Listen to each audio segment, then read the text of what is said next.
Welcome everyone to this Innovation X Roundtable hosted by the Satarja Center for Entrepreneurship and Technology. I'm Iqlaq Sidhu. I'm the Director and Chief Scientist of the Center. And all of our roundtables here are focused around, I would say, the keywords of innovation that matters. And really what's been going on is that there's a lot that's been changing in the world, particularly this year. I don't think there's that many years, certainly I can remember, where this has been this much change all in one year, and maybe even in maybe in generations before, maybe not even this much change in one year. And that change is partly in health conditions, partly in the economy, partly in how we consume, how business is done, how people work. There's a lot of changes, and they're all connected and kind of cascading. One thing that has really happened due to the pandemic is that a lot of things that I would say are kind of in the digital world, like there's a bit of a digital divide. A lot of things that were happening in the digital world actually have been accelerated significantly. And I think that the things that are happening in touchless, in the idea that people are not wanting to touch things directly, and in fact, I think in a broader sense, however many things you can do virtually, have been, we're already increasing, and now there's kind of a big jump in interest in all of these things. So with that, we're happy to host this topic that, on touchless society. We also view these roundtables as feedback back to the center and back to Berkeley in terms of how us as part of Berkeley and as students can be involved in these types of things. So I'm going to just say a few words about the center that would give everyone, audience as well as panelists, the ability to give us feedback, just to know what we're doing. So this one slide, which I'm going to leave it in the non-presentation mode, is really what are the main categories of things that happen at Satarja Center. So our goal is to empower innovators to positively change the world.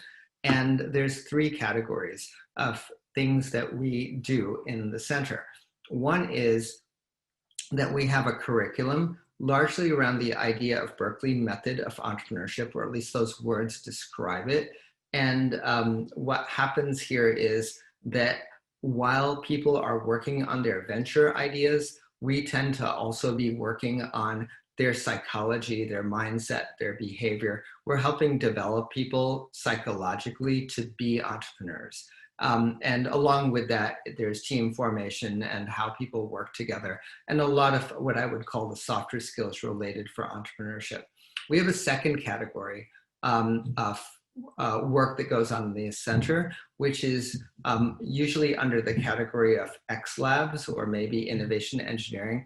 And we have work that goes on much more implementation oriented, using tools, looking at where industry is going. We're doing a lot in data science, and under the Data X Lab, we have a large blockchain activity and a blockchain accelerator. There's plant-based meat. There's quite a bit of activity that we're doing there. Turns out plant-based meat is or just meat is a global sustainability issue, and carbon emitter, for example, same magnitude as heating houses and driving cars. And we've been doing other areas, TelcoX, for example, where 5G and AI, how are those about to change the world, just as examples. And then the third category is what we're doing with our professional and global engagement. And so we have programs, for example, like Engineering Leadership Professional Program. This is attended by people who are usually a director or vice president at places like Apple, Google, Yahoo, Network Appliances, Samsung, Cisco, kind of a lot of very innovative companies. that particular one is like an alternative to an MBA for those people who are technical and would not normally go in that direction. But we have many, and we have 15 global partners that also participate and collaborate. This whole category is about taking what we learn in the first two columns and communicating that in companies and universities and to students actually all over the world. So that's kind of a summary of like what's going on in the center. I'm going to stop the share and I'm going to turn it over to Elaine, Elaine Lynn Herring, and I think she's going to take it from here and introduce all of the I'm going to say introduce all of the other panelists. And of course, Elaine is managing partner at Triad Consulting Group. Okay. Thanks, Iflok. So I'm with Triad Consulting Group and a proud Cal alum. I'm an educator, coach, and facilitator helping leaders and teams have difficult conversations more productively. And today I have, of course, the honor of helping to find the connections in this conversation, ending our time together with focusing on what innovations might the center focus on. Really excited to introduce our panelists today, just a rock star group of people. So I'll invite each of the panelists to do a quick 2-minute introduction. Who are you? What do you do? And then we'll dive into the conversation with each other. So Kaya, if you don't mind kicking us off. And we'll get you off of mute. There we go. Perfect. So my name is Cayetana Polanco, and I'm the co-founder at Kio. So at Kio, we created this device. It sits on the counter, or it mounts on the wall, and it identifies you based on 5 million points within the palm vein structure of your veins. Based on that, you wave your hand, so it's completely contactless, and you identify yourself. You can pay in stores, unlock doors, do time and attendance, redeem tickets, pretty much anything that requires a proxy of identity. So we recently announced that we'll be in a lot of the hospitals around the United States. We have a very strong API and SDK and are integrating with companies. So yeah. Amazing. Tom, what about you? Yeah, hey everybody, I'm Tom. I am one of the co-founders and the CTO of Ultraleap. And at Ultraleap, we make 2 technologies to enable you to interact with computers without touching them. The first we call hand tracking. So this is software that takes a video feed from a camera and extracts your hands, turns them into 3D models of hands with the positions of every joint and bone, and then enables you to use your hands to interact with displays at a distance or jump into AR and VR and have your hands instead of a controller. And the second technology is what we call mid-air haptic feedback. So this uses ultrasound, so sound waves projected through the air and onto your hands that vibrate the surface of your skin and give you some form of tactile sensation to give you back that sense of touch when you're interacting without actually touching anything. Amazing. Gabrielle, what about you? Hi there, Gabrielle McGuire from JetBlue Tech Ventures. We're the corporate venture capital team at JetBlue, and we work within the aviation space and with some other partners to think about the entire travel ribbon. In this case for Touchless, we actually had an innovation sprint this summer where we focused on this issue across all of our partners, which include airports and other airlines. And this is a huge challenge for us and something that will continue to be so with COVID. Absolutely. Thank you. Mike.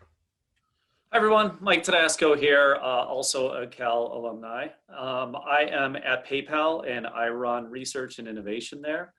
I have been working on touchless technologies since 2013 at the company, and I have plenty of both good and bad stories that I could share along those lines today. Fantastic. Thanks, Mike. Well, we are in a unique point in time with COVID going on and touchless perhaps being more important than ever. Kaya, you mentioned that you'll be going into your product, Kio's product will be in hospitals soon. I want to say a bit more about how you envision touchless playing out and affecting the way we live now, and of course, invite other panelists to jump in. Yeah, I mean, I think, we think about contactless way before COVID, just because biometrics, which is the space that we're in, we're unique enough to be an identifier. And then how do you make that even more convenient? But you also think about privacy. And now with COVID, yeah, I mean, especially in this case where we're going into hospitals, right? You also have to think about the whole curve. Not everything can be contactless. There's people who have dexterity issues. So we've covered the device in a copper alloy that protects of other pathogens. And, the innovation of how do you really conceive of a contactless world where not everything can be contactless, and the measures. So yeah, I think, our device in less than 2 seconds identifies you, and that's just a part of it, right? But when you're doing payments, when you're doing registration, we're just this single puzzle of these pieces. And I do think that we're facing these challenges as a society of, I don't know. I mean, it's a big question. It's something that we think a lot, What are you worried about with touchless? I'll leave that as an open-ended question to any of the panelists, knowing, Mike, that you also said you've been experimenting for quite a while. What worries you about touchless? I mean, I'll get into the worries, and I'll tell many horror stories as you want me to tell later on as well. But I mean, I think privacy is probably the biggest thing that worries us about touchless technology above and beyond anything else. And I think that is probably true for even just PayPal, Venmo, and all of our other sister companies' core businesses. I think the world we're in today, with the amount of data that's in front of us, the ability to use, somebody's gait while they're walking, and to do all of these different things to recognize and identify who a person is, it can be wonderful and wonderfully convenient. I mean, there's, no reason. I mean, look, I'm sure many people here, and I'll be the first one to quote Minority Report, the movie, on this, because I think just about every talk about innovation I'm ever on, it just has, in some way, shape, or form, talks about that movie. But if you think about the movie that was painting, where everything was iris recognition and scanning of that, and everyone had that, and it became this dystopian future. And look, I know that was a 2002 fictionalized movie, but those are the kind of things we have to be super conscious about in everything we do. And that's why one of the teams on the research side is very much looking at blockchain technology, and especially using that with identity, as can we use this with touchless, with other form factors, to really empower users to be able to control their identity, and to do things like, so when you're going to a bar, and the bar wants to know, are you 21? And let's just say it has a handprint up there. Do you actually have to give the bar where you were born, all of this other information, your name, all this other? No. All that they need to know at that point is this person above the age of 21, yes or no? And using blockchain, potentially using touchless technology, is a way to enable that. But at the core of all of this, the consumer has to be at the center. 100% agree. Yeah, I think that, when we looked at touchless and contactless, we looked at face recognition, iris, these external biometrics, and we really focused on an internal biometric because of the privacy aspect of this. And yeah, I don't know if you've read Mindfuck, I don't know if I can say that here, but it's the story of Cambridge Analytica and analytics and just kind of the data, right? And so we were at a baby stage with data there, really learning the science of it. Now I think we're at a more mature stage where it's like, okay, how can people, knowing that all this data is out there, how can we actually empower users to take control of their data and, even profit from it if they want to? But it's not this passive thing that is happening to us in the background through every app, through every connection, through every social friendship you have virtually. But how do you really enable that convenience and now that need for contactless in a form that people feel like it's still their identity, still their keys, it's still their wallet, it's still their ID? I think the part of the challenge there is differentiating the benefits to the users from the benefits to the companies behind the tech, right? If they're trying to gather all of your data and information. for me, focusing on the benefits to the users, I like to gather it together into the phrase affordance. So it's about enabling the technologies to a larger degree to conform to the human, rather than kind of how we've gone through machines, through computers, which has been a lot of humans conforming to machines, right? Learning to type, learning how to input to them, learning how to do punch cards. More and more these systems that are able to watch you interact in a natural way, even if it is biometrics, identifying who you are. The benefit there really should be that the computer can observe the human and interpret what the human wants, what they're trying to do. And even down at the smaller levels of that, where you're interacting at a distance, where you're not touching something, the thing I worry about in that sense is effectively bad implementations setting the world back. Because I think something we think about a lot is when we're asking people to do this, we're actually asking them to trust us quite a lot, right? From going from like a conventional way of interacting, pressing buttons, put your hand here that everybody's been used to, they've grown up with, to hold your hand in the air here, or you can move your hands over here and something will happen over there. People don't want to feel silly, they don't want to get it wrong, and you've got to ask them to step off that ledge and trust you to do that. And if they get a good experience, great, we keep moving forwards. If bad experiences sort of roll out too widely, then that'll hurt that trust and set people back. So that's one of the things I worry about. Well, and Gabrielle, talking about trust, I imagine that is at the forefront for JetBlue. So thoughts there? Right. I mean, I think there's a bunch of different things here. I think the first part that you guys have mentioned around having access and ownership of your digital identity is really important. And so allowing the customer to have that control is important.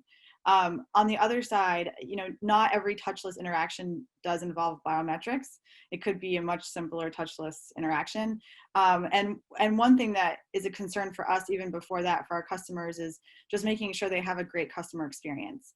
If you start taking the human element out of every step along the way of their whole travel journey, are they really getting the experience that they expected? And especially with JetBlue, who really prides itself on providing great customer service, we want to make sure that we can continue to do so. So it's also, as Tom was referring to, kind of rethinking how you're having that interaction and thinking what that really means if you're not touching anything.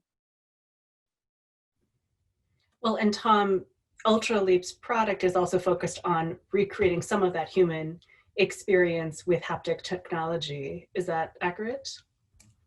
Yeah, absolutely. I think even just without the haptics being able to capture what your body, what the user's body is doing, what their hands are doing, you know, we do a lot of work in virtual reality, augmented reality.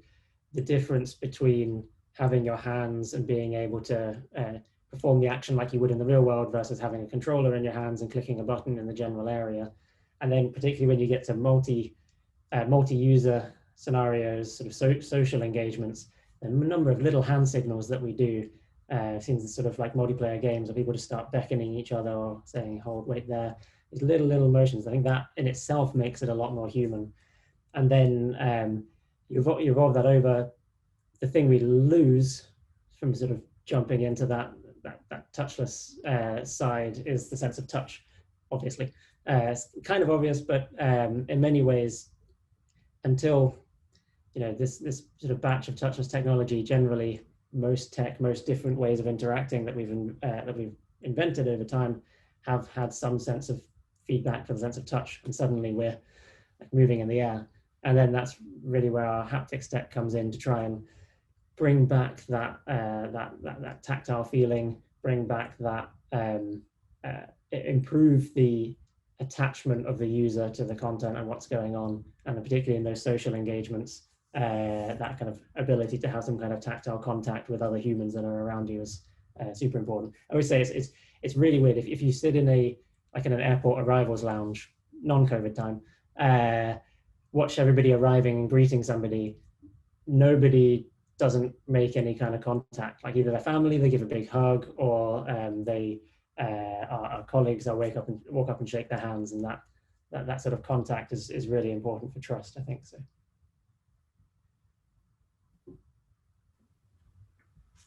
Well, and so what are the repercussions of being in COVID times and we have this massive acceleration into touchless, which we've defined as there's a difference between touchless and humanless. So what's going on in that transition? Because it almost sounds, Tom, like we've gone touchless, but then have to recreate some of the tactile experience as we're removing the touch itself. I think so. I think it's a sequence of improvements. So at any point, people are willing to accept a new technology if the benefits that it brings outweigh the negatives that it sort of takes away. So a good example would be something like having file systems on your computer, right? Humans have really good spatial memory. We're really good at remembering where things are by the shape of them and where they're positioned in 3D space. You lose all of that when you start storing files on a computer, but you have huge amounts of space, the ability to search, so the benefits outweigh the losses. So I think like that first step, going touchless and removing touch entirely, is about benefits like hygiene, benefits like being able to control large interfaces at a distance, having this greater affordance that the computer can actually interpret you rather than you having to manipulate some kind of levers or buttons or controls. And then once we've made that jump forward, you then go, okay, right, what's next? How can we improve it that next bit forwards? And that's where we see then, okay, now how do you bring back that sense of touch? How do you start trying to replace some of those bits? And I think that it's also like redefine what makes us human. And I think that this has accelerated this, right? Like I think that there's two sides of this, right? One, as AI and machine learning and just computers get better, right? Like what are the tasks that we no longer have to do, and what are some of the things that maybe we've forgotten because we've been used to this 9 to 5 and this schedule of doing, that could be replaced with more things that are creative. And also, like, if you think about like Ultraleap, which is like fantastic and amazing, like imagine in this time that VR would have been a little bit further ahead, and you're separated from your parents. And I live in Berkeley. My parents are in Dominican Republic and Ecuador. And I was terrified that they might die and I might not see them, right? With technologies like his, like I could actually hug them and I could actually just hang out. And so like, I do think that there is this moment that is just reevaluating, okay, if we remove this, how do we replace it? And I think humans are really good at that, at replacing, the benefits. And then that was what I was gonna say from one side, and then I forgot the other one. But I do think that there's a reconsideration. Oh yeah, that so many of my friends here from Latin America and other countries have considered going back to their own countries because of the pandemic, right? Like family all of a sudden has this like priority, and all of a sudden your kids can no longer go to school. And so this whole society kind of like broke down. And I do think that it's a moment of questioning. And I wonder, because this, this is not the first pandemic that humans have gone through. And I wonder what changed after 1918. Like, did people, like what actually changed after a pandemic like this? What will change after this? We're so good at adjusting. Will we go back to normal, to just having these huge parties and people not wearing masks? Before, I could not believe that anyone in Latin America were gonna wear a mask. They're so diligent. They're so diligent about masks. So how is this gonna change? Like, what are the long-term effects? And like JetBlue, right? Like, are you guys considering these as like, here's coronavirus and these are gonna be our implementations, or are you gonna implement these contactless realities in the long term? Do you know? Well, JetBlue was already implementing some contactless things in advance of this. So one thing was biometric boarding. So that was using biometric, and it was your face as your passport.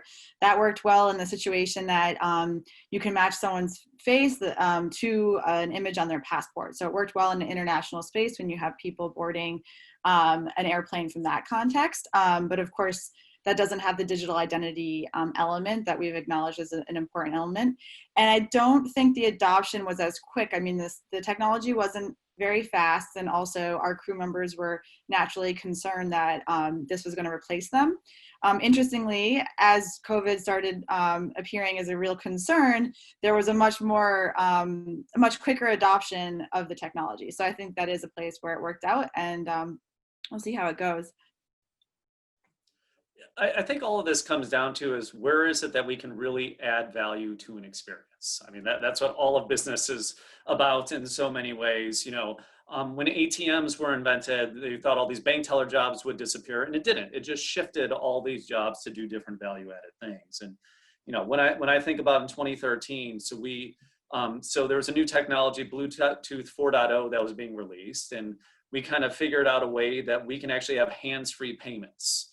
And this was something that we actually tested. So a merchant, all that you had to do was have the PayPal app on your phone, walk into a store, a merchant has a piece of hardware, the two are communicating with each other, and literally you could buy that cup of coffee without touching anything, without handing anything like that. We tested this actually at University Avenue, Stanford campus in 2013. And look, in short, they hated it. Now, of course, all of you will probably argue, well, they're Stanford, they're not too smart, blah, blah, blah. I totally get that. But that aside, we were playing with a really cool technology, but we weren't solving any problems people had at the time. I mean, even very progressive and intelligent college students who were very forward thinking in 2013 were like, why can't I just use my credit card? Like what are you solving here for me? Is it really that difficult? Preventing somebody from getting COVID, that's a pretty good reason to not hand cash over to someone, even though that's a slight exaggeration, but still, it's all of those additional touch points. And so like, this really is a wake-up call. To the rest of the panel has already said, I think that is going to be a step change. Just how silly that almost seems to us that a bunch of college kids were so tied to their credit cards and wouldn't even want to get rid of them, 7 years ago. Now it almost seems archaic. I mean, that is the same step change that I think we are now seeing today. Yeah, so this question of what problem are we solving for, Tom, and the flip of that, of course, is what are some of the benefits? And Tom, you outlined those beautifully: hygiene, not getting COVID right now. How do you, in building that trust, maintaining that trust, also create an immersive customer or consumer experience in that process? I think, well, I kind of mentioned like the key first and foremost, as Michael, I think everybody else has kind of been saying the same, is like you've got to offer the benefits to the user, right? So you've got to give them something that they value in that experience. Then if you drill down that, like assume you've got the benefits sorted, then you want to create a really good experience. It's all in the little details from what we found. It's those tiny little things that nobody really notices that make all the difference as to whether it's a happy experience or something that's just frustrating or niggling in the back of your head. So one thing we focus a lot on is initialization time of the hands. So you pull your hands up in front of a camera, do they instantly appear and you can see your hands, or is there like a little bit of a lag? If there's any kind of lag, you roll that out to general population who hold their hands up and they're not there, or something's not works. That's A, quite unsettling, your hands have disappeared, but B, it's just that barrier which will mean people go, you know what, I don't want to do that. And I think the key thing we hold at the top of our mind all the time is performance anxiety, particularly in these public settings. The thing people least want to do is make a mistake, and make a mistake in public. And I spoke to the CEO of a big supermarket chain here in the UK, and he was in charge of rolling out the self-checkouts when they were coming. So the first time you moved from going to a person to going through like a touchscreen. And all of the discussions before they rolled them out was about what's the loss going to be? How much are people going to steal? Because, they'll have 4 products and they'll scan 3 of them and just swipe 1 through, and then, it looks great. And they were trying to figure out how to do their pricing to counter for the theft increase. And they rolled them out, and the reality was more people scanned something twice because they were scared of getting it wrong than stole stuff. So their profits went up. And that's just like how key performance anxiety is, and how you really got to make it an experience that people feel comfortable doing and don't feel like they're going to make a fool of themselves.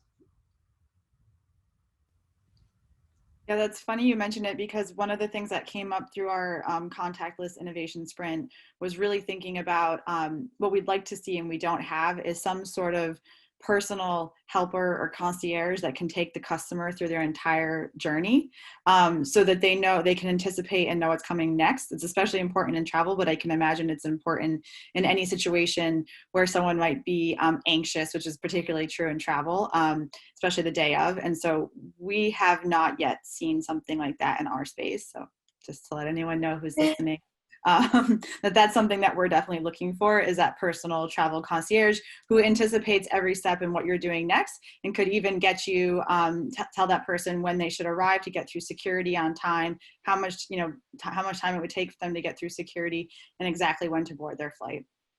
Wow, that's cool. Yeah, we realized that the reason, like in access control in particular, that people love the device is because it greets them. Just every morning it says, good morning, and like, hope you have a nice day. And every afternoon and every night when they check out, it says like, hope you had a great day, or good night. There's like different messages that come up, and that moment of just being, that human touch. And even though, from our side is this automation, and we do it because we want legit to give people this moment, for them it's personal.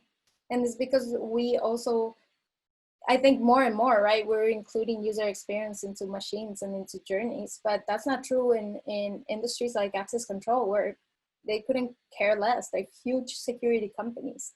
And so from that to integrations, just being this team that is conscious of people first, and actually making the journey easy, like it gives us such a leeway. And people have gone through pilots with us and put through, like stayed with us, even though, we're innovative and we're a new company, and obviously like not everything works perfectly always, but it's amazing just those little attention to details that bring it back. I just want to quickly build on Tom's point, which I think is so good, about people not wanting to make mistakes in public. Like, you cannot underestimate that, because I think so many times we would come out with the cool technology, and maybe there's a few steps you have to do to enable that, whatever it might be. When you would actually go to stores, watch people do this in person, bribe people to do it, give them $10 to try this out or whatever, and they'll try it out, they'll do it with you. But the second you're not giving them the money, the second it hasn't made their life easier, they are getting off of it right away. For any product where you want to have some level of mass adoption, if there isn't that truly compelling value prop, then you have to make really sure that people don't look dumb. If you build a product that makes people look dumb, nobody is going to use your product. Or it's going to vastly limit. I mean, and this probably isn't the best analogy, but think of something like Snapchat, for example. I mean, Snapchat is a very niche product where almost in some ways it became part of the club if you knew how to actually work and operate it. It was exclusionary almost by design, but it also limited the reach of the product, so that there was just a certain basically Gen Z group and millennial group that was actually using consuming that. So I think it's so smart, and I know it goes without saying, but it's something we all need to remember, what Tom said there. Well, and how do you then think about demographics? You were talking about different generations. You were talking about college students on University Avenue. I imagine there are really different levels of comfort with new technology. So how do you think about adoption beyond building trust with everyone and making sure no one looks dumb? Are there different considerations for different demographics? I mean, I could talk briefly. I mean, within PayPal, we have different products for different demographics. I mean, basically, if you are 35 or under, there is a product called Venmo for you. If you are 35 or older, there is like the PayPal core product. And pretty much all the features are largely the same. It is vastly different who we are targeting, at least in the United States. for those two products. And with that, we do give different feature sets. Like, so we just introduced a Venmo credit card just within the past week. And one of the things the Venmo card has on it is it has your own personal QR code imprinted on the credit card. So literally, if you're out with friends, you could actually show that up. They could scan your card and they could pay you through that directly. If you gave that to a old person like me, who's a PayPal user, we're gonna be like, what do we do with that? So in many ways, PayPal, we've actually even built and constructed the company around different age groups are going to have vastly different needs that we can serve with different products. I mean, that's obviously a concern for JetBlue as well. The vast majority of a lot of our travelers are not business travelers, and they also tend to be, we have a lot of travelers who are older, who might be traveling even with cash. And we still have a lot of customers that use cash. So thinking about the contactless journey, it's already a process for them to convert their cash to a credit card in order to, for example, check their bag or pay for any other sort of things that they might need to do before their flight. So that's certainly a concern, which is why for us, we've often thought if it has to do with identity, tying the identity to an identity that already exists, like a passport photo, makes it more useful. Or if there's some sort of way that you can tie it to that. We also have to accept that we're going to have two methodologies for a long time, just because some customers are not going to be that comfortable with this process. And the other way for us is to really try to use the mobile app, because a lot of our customers are comfortable with the mobile app. And so if you can do a lot of different things to the mobile app, such as changing your flight or any sort of upgrades or your ticketing, or perhaps also your identity through the mobile app, that might be a solution in the future. Yeah, and a challenge for us actually has been, that has actually been a challenge for us. For example, in a factory in Mexico, right? We put a lot of weight, especially here being based in Illinois, that has some of the first privacy laws, and being based in the United States, to consent. But all of a sudden we saw that a lot of the users being signed up were blue-collar workers who didn't have emails. And all of a sudden you don't have a digital identity, right? So once you step outside of the United States and you can rely on an app, then you start thinking, okay, chatbots, and how do you keep these people informed about something kind of so complex about the fact that Kio is a network and it's not only in one place, right? And so it has been interesting, and we keep exploring with partners, you know, in our partners in Africa use a lot more apps and messages than apps. And so as we continue to develop the company, it's something that we do think about. How are we gonna give, you know, bringing it back to identity? How are we actually gonna ensure that people feel like they have this ownership? And how will we be able to communicate it to these different ages? And, you know, I think it is a complex question, because we are complex just by nature. In hospitals where identity has to be for the entire bell curve, for, you know, we're looking at kids and older citizens, we have done the corporate thing so that people can lay their hand, but also a cup for kids. But yeah, I think it gets complex. I think we have kind of two layers at Ultraleap. The first is a lot of our customers will take our fundamental technology, like with your hands, and build the applications with the interaction design. And there you get a lot of these kind of different applications aimed at different age groups. And we see where there is an application aimed at general public, like the touchscreens to order your food in a fast food restaurant, for example. You aim at the kind of like the least able demographic for each of the different criteria, so that you try and make sure it's as usable for everybody. But we've also got to look at the layer below that, which is for the actual technology itself, you know, recognizing your hands, and then for the haptics, how the feedback feels, and make sure that that applies to everybody across the world, right?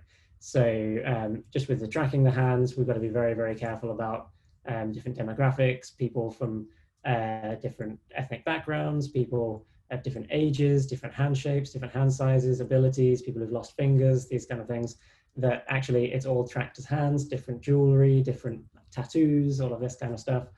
And then also when we build the different like smaller levels of interaction on top of that, like recognizing a pinch, we find in general the pinch is one of the easiest like actions or gestures for people to perform. Like if you just want to interact with your hands, pinch this thing. However, it's unbelievable how many different ways of pinching there are. So some people pinch with a very sort of exaggerated like okay symbol, right through to the sort of like crocodile. Different nationalities use different fingers, which is kind of interesting.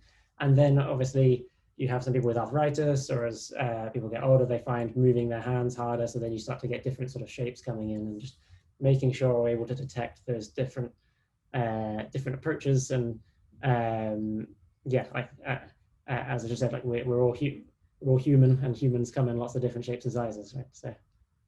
Yeah, we have a question coming in via chat that I'll pose here, which is, what do you feel are the needs of touch that will stay beyond COVID, beyond the pandemic? What are you going to have to build into that touchless experience that solves for the need of touch? I'd say fast feedback for what you're doing. So one of the amazing things about the sense of touch is how fast it is. Your brain processes touch way faster than it processes audible sound or visual information. I think it's something like 7 times faster than audible sound and 3 times faster than visible, or somewhere around there. So you go press a button and you can feel the button go click. That's really fast confirmation that you tried to do a thing and you were successful. If you move to touchless, you've got to find other ways of providing that feedback and make it really clear and as sort of low on as less mentally demanding as possible, to make people feel confident, make them know what they're doing, or use Omoda haptics tech, one of the two. But yeah, that sort of really fast feedback so people know that what they've done has been successful, I think is super key. Amazing. Mike, what would you add? Yeah, I mean, honestly, I would say in the world of like retail payments, I don't think there's any, if you did a journey map of your experience buying clothes, groceries, gasoline, whatever it might be, the payment part is almost always the most painful part of it. There's almost no value added as part of the process. Merchants don't really like it. The consumers don't like it. The more that you can do in Amazon Go or other type of just seamless experience in whatever way you can, it makes total sense to do that. So I'm going to use the question more broadly when I define touch, and think of a company like there's a startup in San Francisco. They still have some shops running. It's called Cafe X. And it's basically a robotic coffee place. So there's no baristas. There's this big thing with the arms in the back and all this. And you're doing everything from an iPad or your own app. And there's other ways to improve that. But there's still somebody in the store.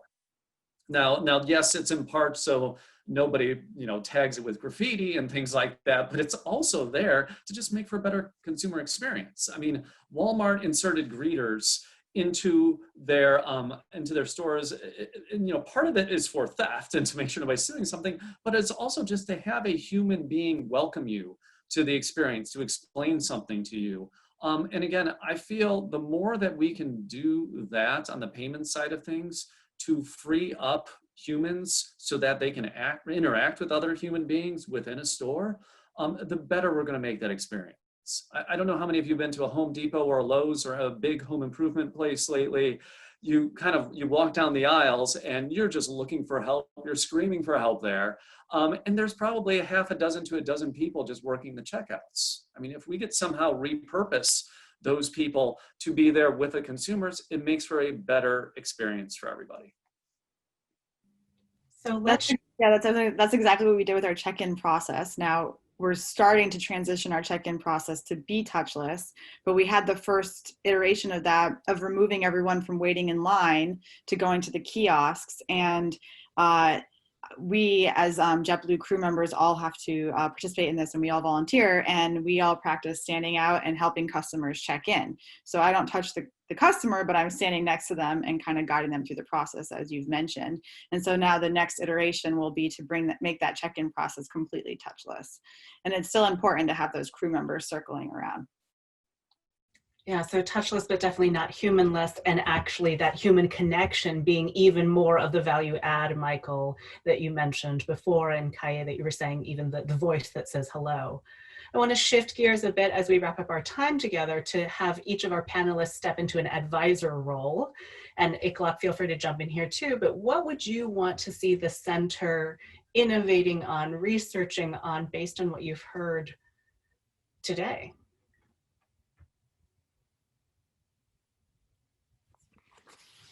And you can make that question more broad. You know, how would you like to see students participating in things that you think could be helpful in the direction of things that you're talking about? Who are the people that should be working with each other? Who should we be talking to? It doesn't have to be a narrow research topic. It could be more broadly, is there a way that academics should be engaging in everything that's going on in this space? 100%. I think that, like I said, I think Tom or someone said in this panel, like there's good technology and there's bad technology. By the nature of being technology, it doesn't mean that it's good, right? I think that we need to all be agents of change and really like take a second and reimagine the future. I think that in the last 20 years, I mean, it's crazy. The development is crazy, and the next 20 are going to be insane. I think that the technologies that are coming into light, I think that companies that are gathering a ton of the power need questioning, and also need people to know what, like, we need to know what we want from this future. Like, there's every technology has the possibility of being good and bad, but we cannot be passive observers of this. I always think about my friends. You know, I got into a lot of the social media trends. I didn't get into the TikTok thing. Maybe because I just like, I'm older or something, but I see so many of my friends just scrolling, and you think like, that is a moment. That is a moment that your time, maybe the most valuable thing we all have, is just being taken. And this is just true. I mean, we're just distracted right now. And like, I'm not anti-social media. I think that these things, these mediums are really good, but I do think that we need students and people who have been educated to really think about the consequences of some of the decisions that we take. And contactless and identity are huge. We need all to match. I think. Do you think that you want consumer information from all the students? Do you want them to say what would be the ideal way that they would like to interact in the world? Is it that type, or is it more like the kind of policy kind of, I mean, like, yeah, we thought about it? Policy that needs to match, right? I don't think that we matched the policy with data. You know, we saw elections being changed around the world because there wasn't policy to protect. Then policies that are really obtrusive, like, or that are really maybe not towards innovation, come in, like GDPR, which are a reaction to this. But I think that we do need to engage in a more educated manner around what's happening in technology. I think that's my biggest thing for a community like Berkeley that is full of like smart people, to really engage in what's happening, because it determines all of our futures. Great input. I have a different angle that I'll take it in. I mean, I think there's a great opportunity for academia to do more just partnerships with corporations. So, I mean, I run a relatively small team at PayPal, but even now, I think we're working with like 3 or 4 different universities on like a vastly different array of projects, where it just happened to be kind of through serendipitous connections that there was an interesting problem that they wanted to have answered. And we have, 30,000 employees, 350 million customers using our product. We got a lot of data. We have a lot of insight.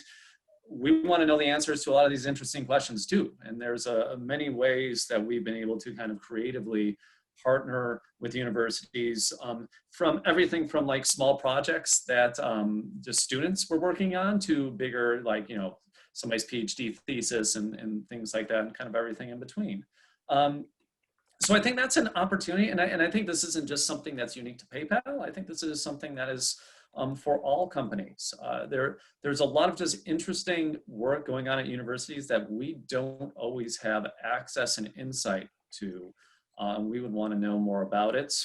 And my email is just mt@paypal.com. If any of you want to ever reach out direct, just do that, just my initials. MT. MT, yeah, not MT, as in like nothing in there. But I tried to get that one as a backup, but they wouldn't give it to me, just in case people type that in. MT, all right, we may take you up on that. Please, yeah. I'll go a little more direct, I guess, which is two big challenges I see. One is interaction design, and how, if you have a device that you can interact with in a touchless way, how do you tell people that, right? There's no, what you do is in the middle of the air. I think Michael in the payments industry have done a great job there with a little contactless payment icon, means you know this is contactless.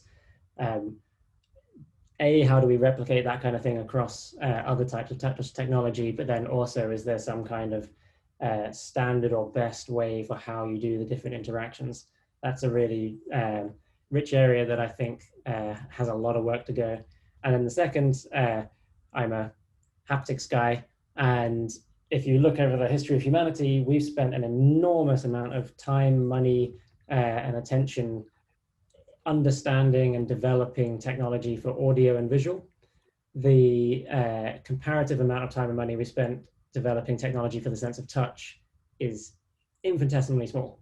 The reason for that is because we've never really lost the sense of touch. Like, it kind of comes for free with everything that we do, and then now we're going to these touchless technologies, suddenly we can't feel anything.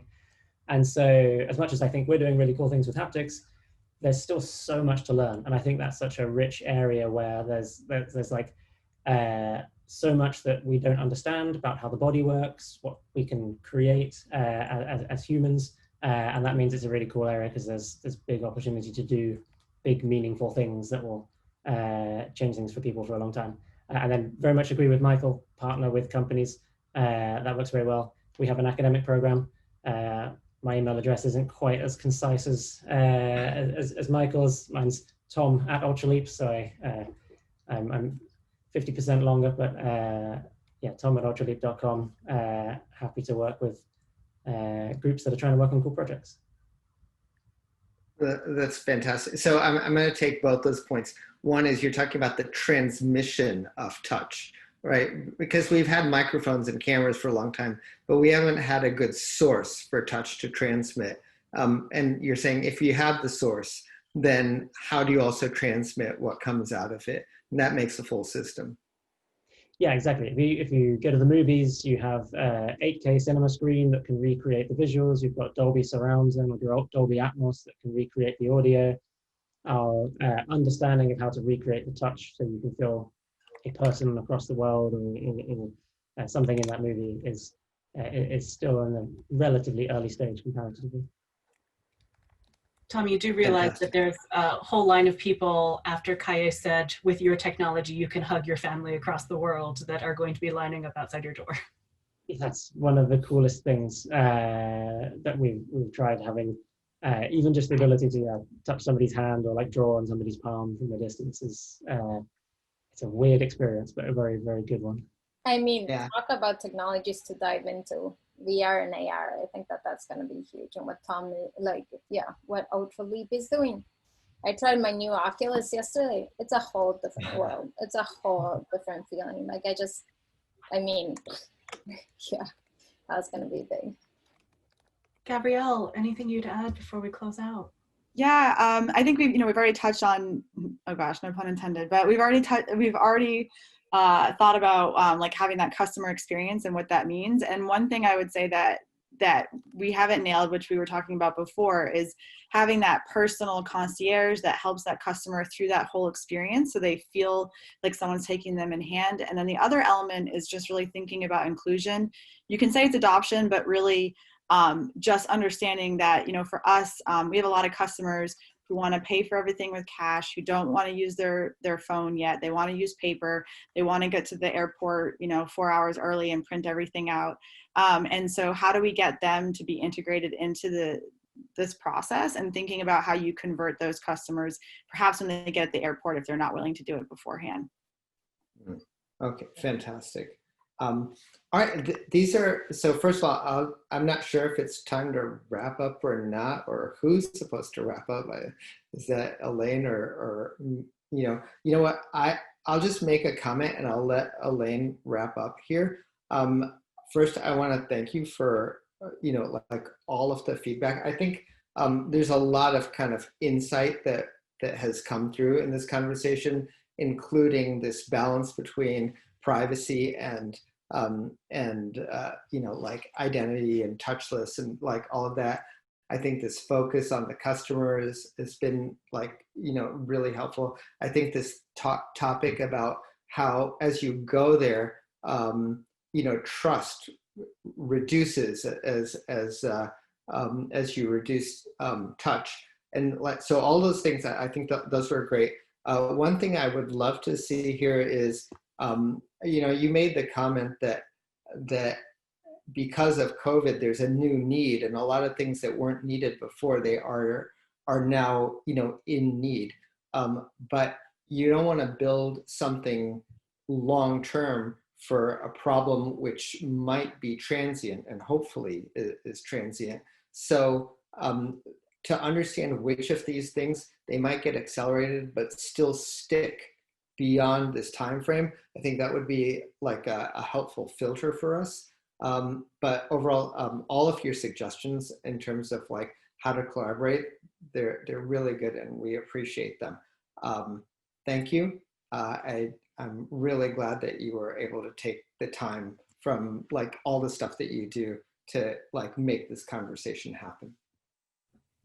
Great. And so in classic Innovation X Roundtable fashion, grateful for the intersection, for the overlap, for the commonality and different insights, and want to thank each of our panelists for lending their insight there, and also for the open invitations for continued collaboration. So for everyone who joined us today, thank you for your time, to be continued as we figure this all out together. Thank you all. Have a great day. Yeah. Okay. Thank you.